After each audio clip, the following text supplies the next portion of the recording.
En las últimas semanas el PSOE se ha visto sacudido por dos asuntos que han reavivado viejas tensiones dentro del partido. Por un lado, el llamado caso de las mascarillas, del que acabamos de analizar, con el exministro y exsecretario de Organización José Luis Ábalos en el centro del foco judicial. Por otro, la reaparición de un vídeo del polémico Comité Federal de 2016, en el que Pedro Sánchez perdió el liderazgo del partido en medio de un intento de pucherazo con una urna clandestina y que, tal y como se ven en las imágenes, hubo momentos de mucha tensión, con acusaciones de irregularidades. Algunos socialistas lo denominaron el Comité de Puerto Urraco.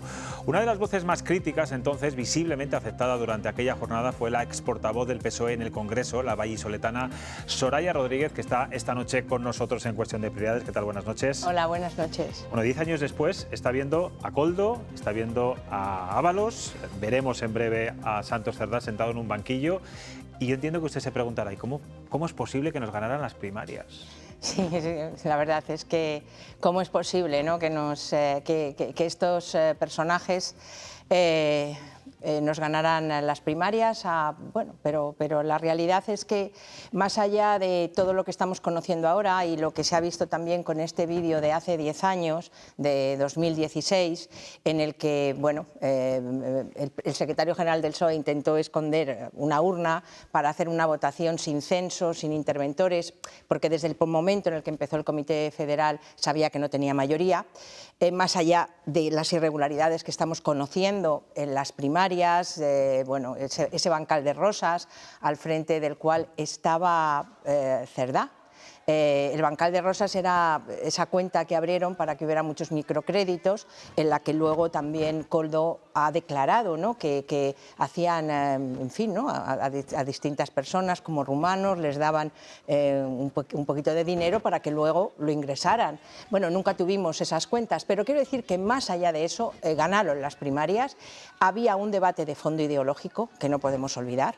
Pues lo que hicieron mal, digamos, los críticos para no conseguir el apoyo del partido. Yo creo que hay que contextualizarlo en un momento político. Era el 15M, recordad. Había un movimiento populista a la izquierda del PSOE muy fuerte.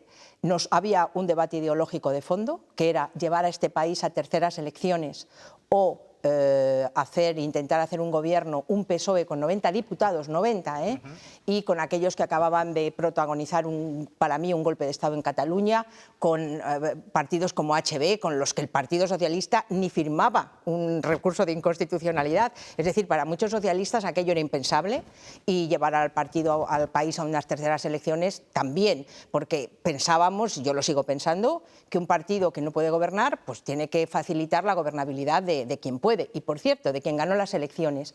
Eso fue utilizado muy bien por Pedro Sánchez y hicimos unas primarias internas en las que, como yo digo, los primeros fachas ya fuimos nosotros en este país. Es decir, aquellos que apostábamos por la abstención nos convertimos en la casta, en la fachosfera, y bueno, toda esa carta se jugó muy bien con los militantes, más allá de que luego se utilizaran, bueno, algunas fórmulas no deseables. Claro, dice Sánchez, sabía que no iba a tener la mayoría suficiente en ese comité de 2016, por eso intentó primero que no se votara y luego que se aplazara, y después, bueno, como era imposible, maniobró bueno, de esa forma o con esa urna secreta.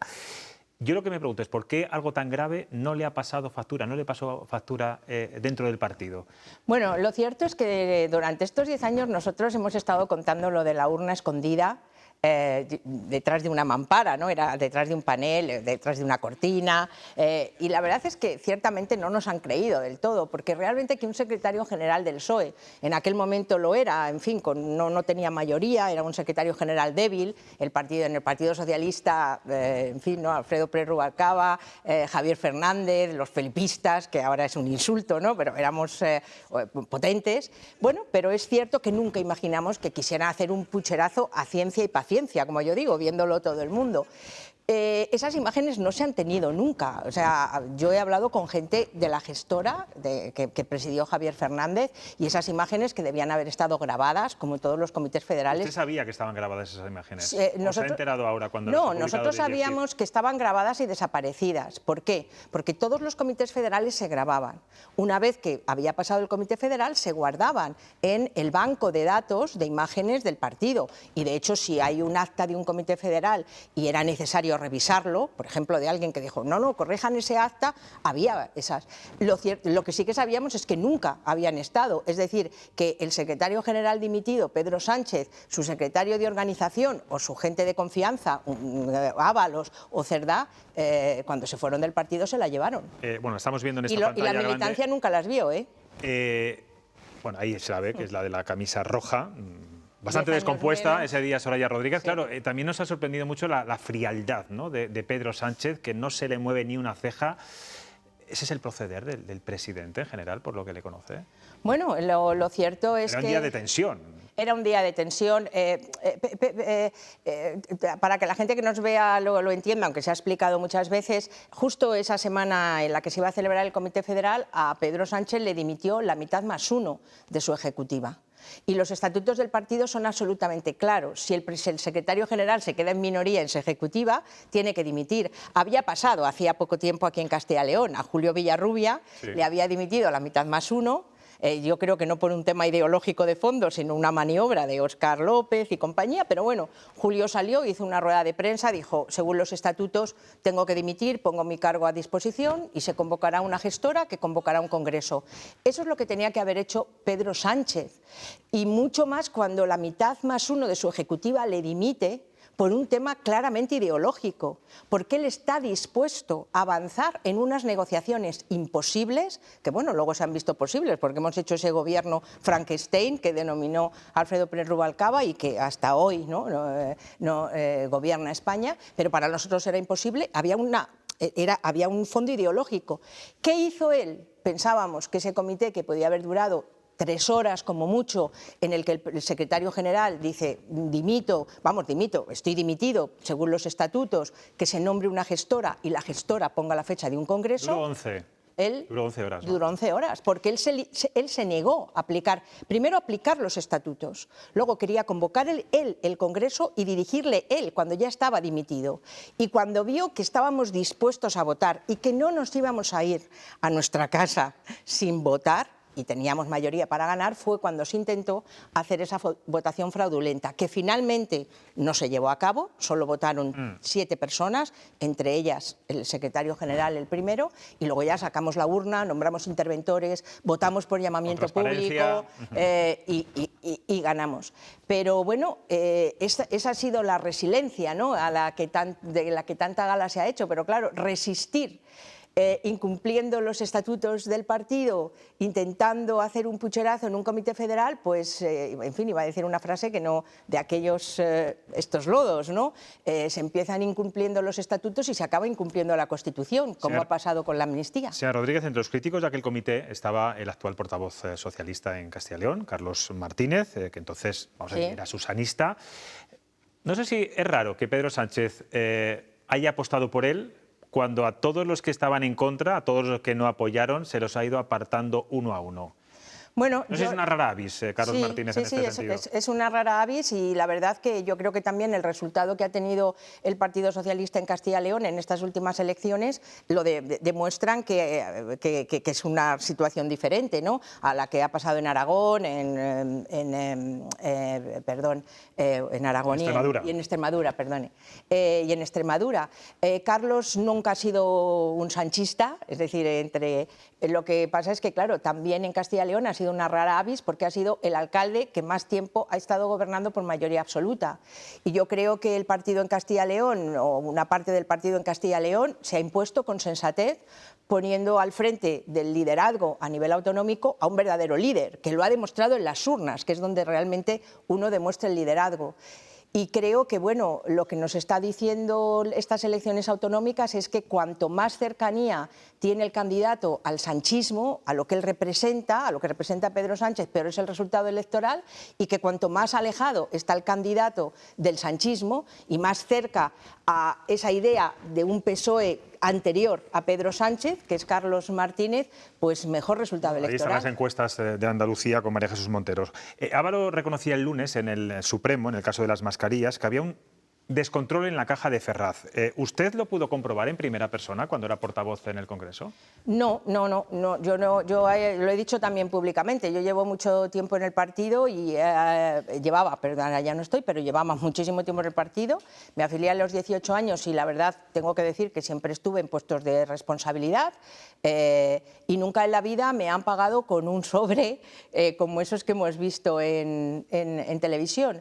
Luego he sido secretaria de Estado, he estado en el Gobierno, no ministra, pero bueno, era secretaria de Estado, es un rango, y nunca en la vida he ido a un viaje oficial de mi cargo de secretaria de Estado con un sobrecito y haciendo esas cosas que vimos, no sé si os acordáis un día, Óscar Puente, en un avión, decía, este dinero llevo, esto meto, nunca en la vida. Ha viajado mucho, que era secretaria de Estado de Cooperación, ha viajado por todo el mundo. Ahí, desde luego, se viaja. Yo viajaba con mi gabinete, mi jefa de gabinete era la que llevaba una tarjeta, llevaba las cuentas, lo resolvía con la subsecretaria del Ministerio de Exteriores y a mí nunca me han dado un sobre. Y en el Partido Socialista tampoco. Yo cuando he estado en la Ejecutiva Federal, tengo que decirlo, cuando tenía que hacer una comida, pues imaginaros, con responsables autonómicos de medio ambiente, que yo llevaba ese área, el partido... Bueno, hablamos de una etapa anterior. Claro, sí. Santos Cerdanya y anterior al señor Ábalos. El partido reservaba en un restaurante, yo iba y firmaba una factura y la pagaba luego el partido. Yo no veía... esto que dicen de que había una furgoneta, un camión, un camión no, una furgoneta, sí, un coche de un banco, ¿no?, que llegaba, paraba en Ferraz y dejaba efectivo. Yo no lo he vivido ni lo he visto nunca. Por lo tanto, esta parte del pago en efectivo, de los sobres, de pagar a este hombre, como dice él, billetes de 500, como dice Koldo, esta parte es de esta parte nueva. Una cosa es un descontrol en las cuentas o en esta caja, forma de pagar, y otra cosa es la financiación ilegal, ¿o cree que pueden ir parejas? No, yo eso no lo sé. Yo lo que sé es lo que digo, que en mis años en Ferraz, nunca he visto, no funcionaban así. Nunca he visto un camión o una furgoneta de un banco que viniera con dinero en efectivo y que se empezara a pagar en efectivo a los responsables de la Ejecutiva. No he visto que nadie fuera en nombre de otro a pagar con facturas. Lo lógico, la manera de justificarlo era a través del pago con tarjeta. Y, señora Rodríguez, ¿personajes como Koldo, como Aldama, como Cerdán, abundan mucho en política?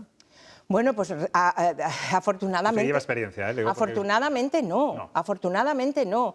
Por eso, porque... O sea, que el poder corrompe o hay gente que quiere entrar para corromperse. Vamos a ver, hay gente corrompida. Vamos a ver, Cerdá no quería que Pedro Sánchez ganara las elecciones y ser la mano derecha del nuevo secretario general para corromperse. Por todo lo que vamos sabiendo, ya venía corrompido, venía ya dirigiendo supuestamente en el entramado de una supuesta organización criminal en Navarra, a través de mordidas. Ábalos parece que cuando se subió a la tribuna a defender la moción de censura porque en nombre de la dignidad y de la corrupción del gobierno del Partido Popular, parece ser que según se bajó de la tribuna ya estaba, según el sumario de este caso de las mascarillas 2018, en fin, en contactos con algunos empresarios. Quiero decir que claro que no es la mayoría, si no esto sería, perdonadme, Haití, o sea, sería... Pero precisamente porque no son la mayoría, a mí me resulta tan difícil creer que Ábalos no sabía lo que hacía Koldo, como pensar que en el PSOE nadie sabía lo que hacía Ábalos. ¿Y que Sánchez no sabía nada? Hombre, en el PSOE nadie sabía lo que lo que estaba sucediendo. Nadie sabía que el secretario de organización, porque aquí se habla mucho... Le pregunto por Sánchez, por Sí. Pedro Sánchez directamente. Mire, yo sinceramente, saber sabía, porque recuerdan ustedes cuando nos levantamos un sábado por la mañana, creo que era sábado, en 2021, ¿no? Y oímos una noticia que dijo, Pedro Sánchez ha cesado de secretario de organización y de ministro, eso, o sea, a Ábalos. Algo sabía. Nunca nos dijo cuál sabía. Y lo cierto es que sabiendo lo que, desde luego, de todo lo que vamos conociendo, todo lo que tiene que ver con, en fin, su vida privada, que aquí cada uno juzga, para mí me parece horrible, putero, abusador y explotador de mujeres, pero bueno, todo eso que iba sabiendo nunca nos lo explicó, pero en todo caso, lo que sabía fue suficiente para cesarle de ministro y de segundo del partido, pero no para mantenerle en las listas al Congreso de los Diputados. Y había un run-run muy generalizado en el partido, justo cuando explotó el caso Koldo, de que Ábalos estaba predispuesto, para ir a las listas europeas. Es verdad que en el Partido Socialista pensaban que Ábalos, cuanto más lejos, mejor. Por lo tanto, es imposible que en el ministerio más inversor del Gobierno, que es el Ministerio de Transportes, nadie supiera lo que ahí estaba pasando, con la chusquedad, además, que estamos viendo y observando todos los españoles que lo hacían. Vamos a ver qué le preguntan nuestros compañeros hoy de tertulia. Isabel. Hola, a ver, que Sí, que no nos vemos. que no la veo bien. Buenas noches. Yo creo que se ha explicado perfectamente y que la hemos entendido perfectamente, lo que ha dicho y lo que ha querido decir. Y me voy a quedar con una pregunta que ha hecho José Luis sobre si hay muchos Koldos y muchos Ábalos. Y entonces yo me voy a salir de todo lo que han hablado y le voy a dar las gracias y la enhorabuena por después de un minuto de silencio. Ay, muchas gracias. Ayer tuve la oportunidad, por casualidad, de ver una entrevista de Carmen, la madre de Laura, Sí. que se refirieron y el porqué hacia ella, bueno, pues quería contar la historia de su hija, Sí, de sus Leticia. nietos y de toda la situación. Creo que la gente no te está entendiendo. Sí. Los Soraya es espectadores. autora con Elena Valenciano de un libro que se llama Después de un minuto de silencio, que se refiere a la vida, las dificultades y el después del minuto de silencio de madres, padres, hijos, Sí, hemos de entrevistado... las víctimas de violencia. Hemos de género. entrevistado a... No he podido, Sí, no quiero te perder lo la agradezco oportunidad de muchísimo, verles. te agradezco muchísimo porque la verdad que ha sido un libro en el que hemos estado trabajando más de un año. Hemos entrevistado a madres, a padres, a hermanos y a hijos cuyas madres, hijas, hermanas han sido asesinadas por violencia de género.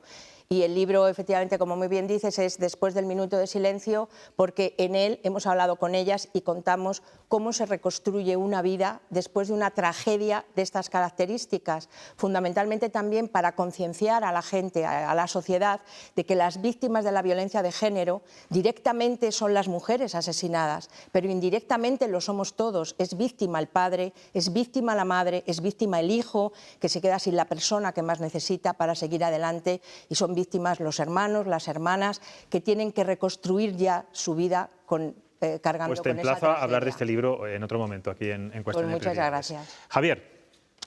Hola, buenas noches. Yo leía una frase en una entrevista que te hacían, dice, recuperar el PSOE no se recupera cuando Pedro se vaya, hay que recuperarlo frente a Pedro. ¿Esto no es lo mismo que dijo Aznar de todo el que pueda hacer que haga? No, yo lo que quería decir, no quiero andar, no sé por qué dijo eso, yo lo que quería decir, y lo decía en clave de partido y de mucha gente que está en el partido, quiero pensar, pues bueno, también, y gente que además lo ha hecho públicamente, ¿no?, su crítica y lo que pensaba, pero hay mucha otra gente que no comparte la deriva populista de izquierdas que ha alejado al Partido Socialista del espacio de la socialdemocracia, que es donde hemos estado, donde hemos construido y aportado una buena parte de lo que es hoy España, y que hoy es un páramo. La socialdemocracia en España hoy es un páramo. Entonces, recuperar este partido para la socialdemocracia hay que hacerlo ahora. Mucha gente piensa, bueno, cuando se vaya Pedro, Cuando se vaya Pedro, si no se hace nada, pues a Pedro Sánchez le sucederá un sanchista. Entonces hay que hacerlo ahora. Pienso cuando Víctor, en la noche electoral en la que Víctor Orbán perdió el poder y de repente se abrió una ventana de oportunidad para reconstruir las instituciones democráticas en Hungría, que han sido laminadas desde dentro por el partido de Orbán, me acordaba de esto. Es que a Orbán le ha ganado la gente de su partido.